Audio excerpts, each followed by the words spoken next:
Hello दोस्तों, मैं आज आप लोगों के सामने काव्यानंद थर्ड सेमेस्टर BCA की पुस्तक है जिसमें सबरी लेसन लेकर आई हूँ। सबरी के कवि हैं श्री नरेश मेहता। इनका जन्म है 15 फरवरी 1922 को शाजापुर मध्य प्रदेश में हुआ था और इनका जो निधन है 20 नवंबर 2000 को हुआ था। इनकी फेमस कृतियाँ हैं जो बन पाखी सुनो और ये है मेरा समर्पित एकांत, धूमकेतु, एक सरती, प्रथम फाल्गुन। और इन्होंने क्या कहते हैं खंड काव्य लिखे हैं जिसमें 5 खंड काव्य हैं: त्रेता, पंपासर, तपस्या, परीक्षा, दर्शन। तो ये जो कविता है सबरी, ये इनकी पंपासर नामक पुस्तक से ली गई है। तो चलिए हम सबरी की कविता देखते हैं। तो सबरी की कविता: साल और सौगौन वनों को पार किया, सबरी ने सुन रखा था नाम कभी पंपासर का। सबरी ने पंपासर में बड़े बड़े ऋषि मुनियों के हैं आश्रम, ज्ञान ध्यान। तो यहाँ पे कवि जो है सबरी के बारे में बताते हैं कि सबरी जो है त्रेता युग की, जब राम जी ने जन्म नहीं लिया था उस समय की भीलनी है। और वो उसने साल और सागौन के बड़े बड़े विशाल वनों को पार करते हुए सबरी जो है पंपासर नामक एक स्थान पर पहुंची थी। सबरी ने पहले ही पंपासर नामक स्थान के बारे में नाम सुन रखा था और वहाँ पे वो उसको ये पता था कि पंपासर में बड़े बड़े ऋषि मुनियों के आश्रम है जो कि ज्ञान, अध्यात्म, तप, पूजा, आराधना आदि करते हैं, जो कि ये ऋषि मुनियों के रहने से वो स्थान जो है पवित्र और तीर्थ रूप में ले चुका है। आगे चलते हैं। तप आराधना के तीर्थ रूप हैं आश्रम। इन ऋषि मुनियों में मतंग ऋषि थे सबसे तेजस्वी, दूर देश से सुनने आते वाणी जो ओजस्वी। पंपासुर में पहुँच लगा आश्रम में कैसे जाए, सबरी जाति की स्त्री कैसे ऋषि के दर्शन पाए। प्रातः काल हुआ ही था, सब स्नान ध्यान में रत थे, यज्ञ आदि के लिए बटुक जन लकड़ी बीन रहे थे। कोई क्यारी छांट रहा था, सींच रहा था जल, कोई दुही जा चुकी थी गायें, सब रंभा रही थी कोई। तो यहाँ पे कवि जो है सबरी के माध्यम से कहना चाहते थे कि जब सबरी ने क्या कहते थे कि पंपासुर में पहुंच गई और पंपासुर में उन्होंने मतंग ऋषि के आश्रम में, जो कि सबसे ऋषियों में सबसे श्रेष्ठ थे, और उसकी वाणी को, उनके ओजस्वी गुणों को, उनकी ओजस्वी वाणी को सुनने के लिए दूर दूर से लोग आते थे। तो जो सबरी है पंपासर में पहुंची और वह सोचने लगी कि मैं एक भीलनी जाति की हूँ, सब कि मैं आश्रम में कैसे जाऊँ, कैसे ऋषि के दर्शन पाऊँ। सुबह लोग उठते हैं तो कोई स्नान करने के लिए चला जाता है, कोई जो बटुक जाति के लोग यज्ञ के लिए लकड़ियाँ तोड़ रहे हैं, और कोई क्यारी लगा रहा, कोई पौधे लगा रहा, तो कोई पौधों में पानी सींच रहा है, तो कोई गाय को दुह रहा है और कोई गाय रंभा रही। इस प्रकार से है। तो सबरी सोचती है कि मैं उनके दर्शन के लिए कैसे जाऊं। जल कलसी ले ऋषि कन्याएं पोखर आती जाती हैं, भीगी एक वसन में वे सब धुले चरंडर चलती हैं। तो एक एक मटकी लिए, एक एक जल के कलश को अपने साथ लिए हुए ऋषि की जो कन्याएं हैं बार बार वहाँ पे तालाब के पास, पोखर के पास आती और जाती हुई दिखाई देती है। वो वहीं पे तालाब में, नदी में नहाकर एक भीगे हुए वस्त्र में लिपटी हुई चली जा रही, जिनके चरण जो हैं एक साथ चलते और चले जा रहे हैं अपने तरफ, उस आश्रम की तरफ चले जा रहे हैं। यज्ञ वेदियाँ सुलग चुकी थी, वेद पाठ था जारी, कितनी दिव्य और भव्य थी शांति यहाँ की सारी।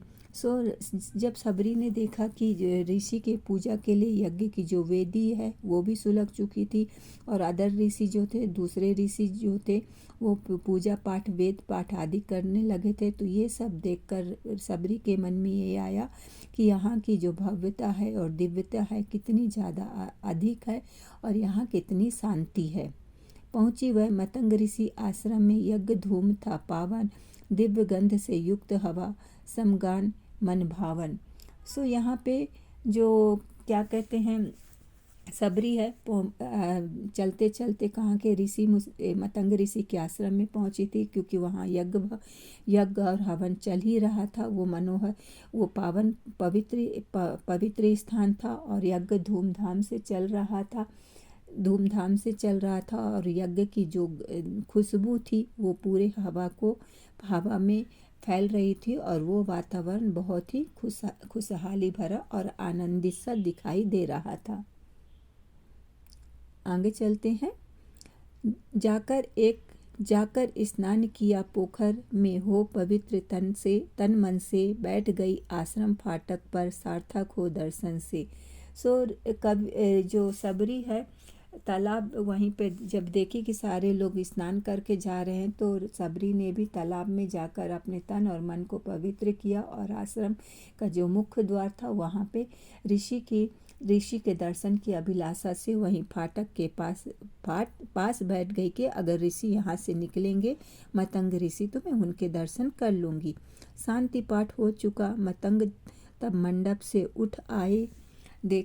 देखा फाटक पर स्त्री को तो थोड़ा सा कुचाए। तो जो मतंग ऋषि थे, जो यज्ञ पूजा पाठ कर रहे थे, वो यज्ञ पूजा पाठ उनका ख़त्म हो चुका था और उन्होंने देखा कि क्या कहते हैं, मेरे मुख्य द्वार पर एक स्त्री बैठी हुई है, जो कि तो उसको देखकर मतंग ऋषि बहुत ही सकुचा गए, बहुत ही शर्मा गए कि अरे मुझसे मिलने के लिए कौन स्त्री यहाँ पे बैठी हुई है।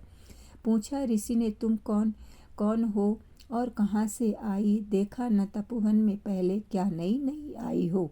यहाँ पे ऋषि ने जब उस स्त्री को देखा तो वो पूछते हैं कि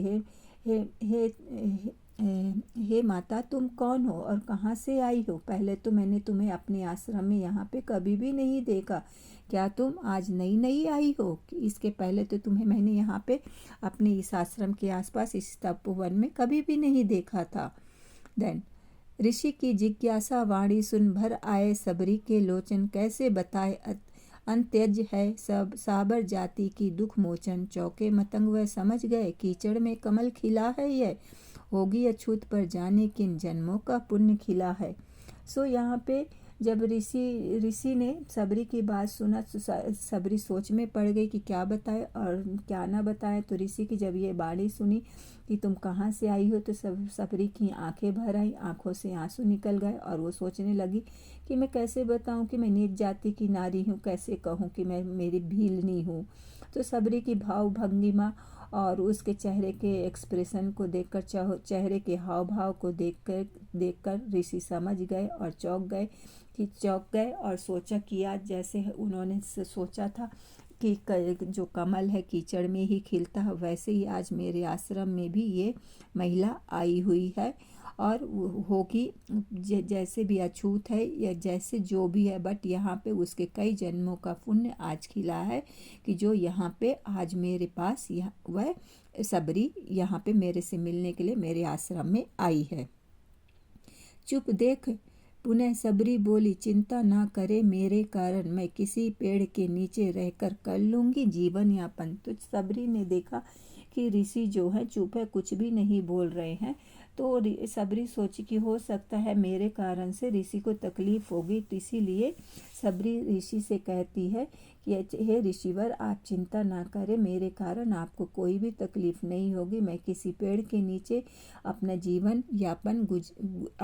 यापन या अपना जीवन गुजार लूँगी। आप मेरी तरफ से आपको कोई भी चिंता नहीं होगी।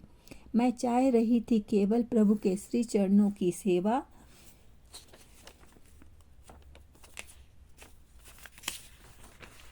मैं कर लूँगी, संतोष मिले यदि गायों की सेवा करना। यहाँ पे सबरी कहती है कि मेरे मन में तो प्रभु के चरणों की सेवा थी, मतलब गुरु ऋषिवर मतंग ऋषि के सेवा करने की इच्छा थी, बट अगर ऋषि जो है उसे आदेश नहीं देते अपनी सेवा करने के लिए, तो उसे गायों की भी सेवा करने का अवसर मिलेगा तो उसी में सबरी संतुष्ट हो जाएगी, ऐसा ऋषि से कहती है।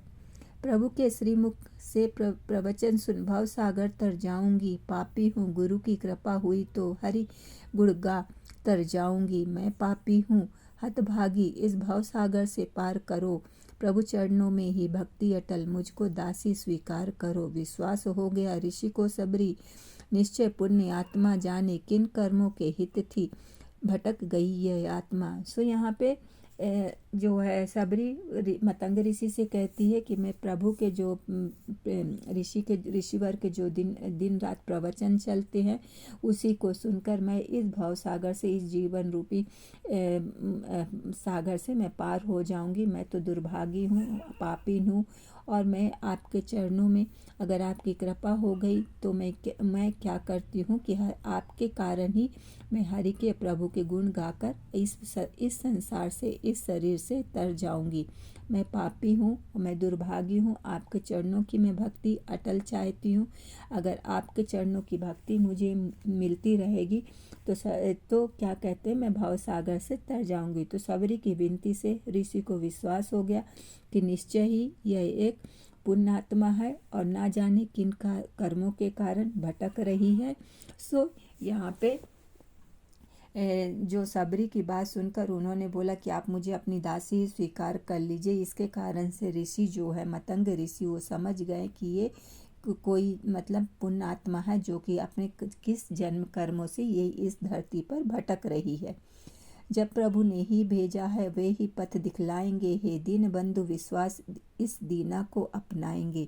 सो ऋषि सोचने लगे कि जब प्रभु ने इस भीलनी को, इस सबरी को मेरे पास भेजा है तो वही वो रास्ता दिखलाएंगे। वो दीन बंधु दयालु है, निश्चय ही कोई ना कोई रास्ता दिखाएंगे और इस गरीब को भी अपनाएंगे।